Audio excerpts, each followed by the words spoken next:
Hi, I'm TrekTrav, and this is Strange New Worlds, Season 2, Episode 4, Among the Lotus Eaters.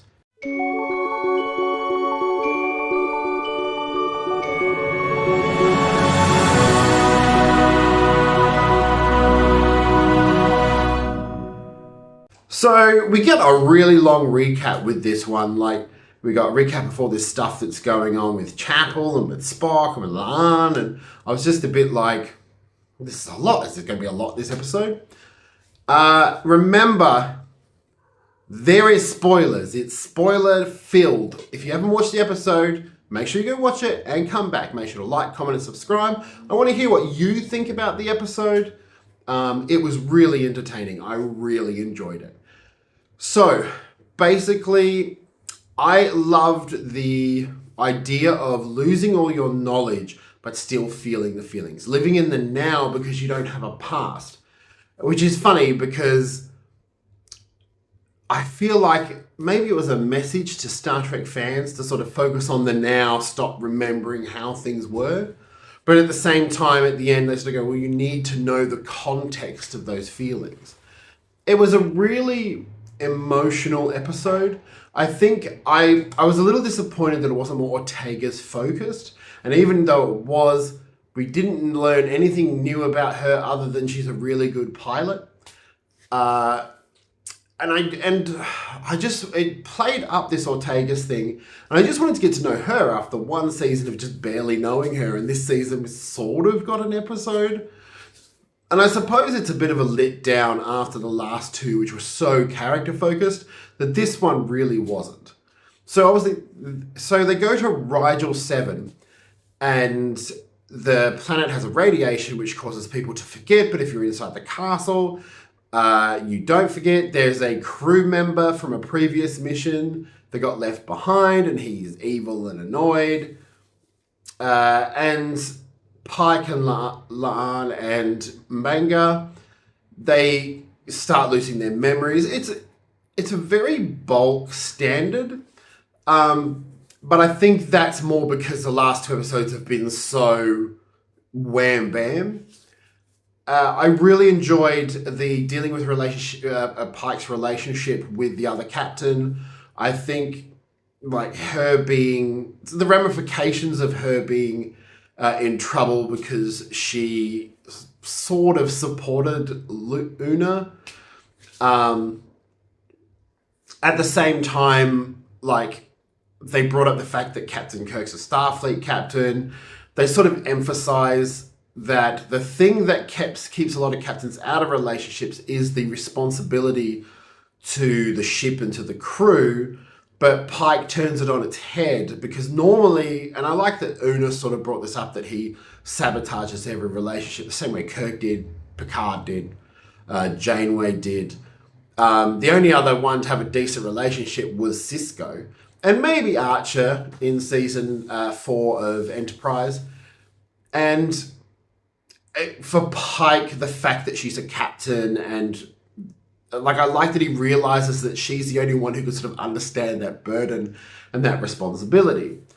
The thing is, we also know that they're not together forever because he goes to Talos 4 and gets back with a certain blonde lady. The other actors in this episode played really well. I think Chapel, I did think it was going to go the route of Chapel comes up with an amazing cure for this thing, and that didn't happen. And then when everyone went a bit crazy, I was like, everyone lost their memory. I was going, how are they going to push this?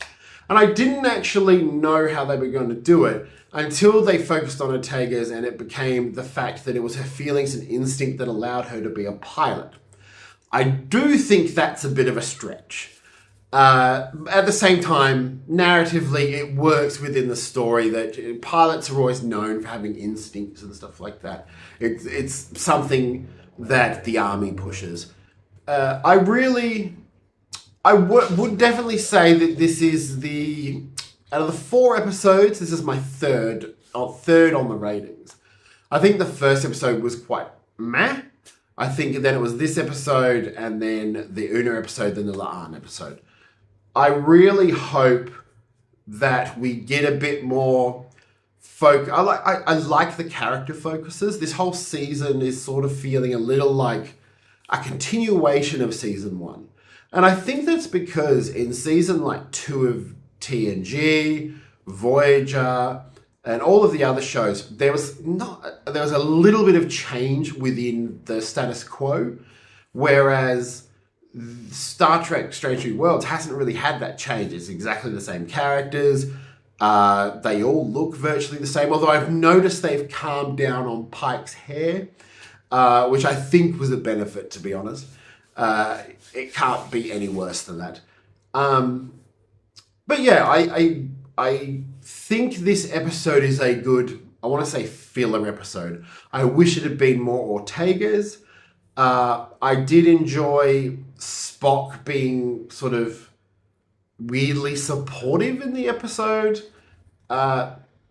Otherwise, we didn't get to see the engineer. Was there anyone else missing? I don't know. But overall, good episode, not great.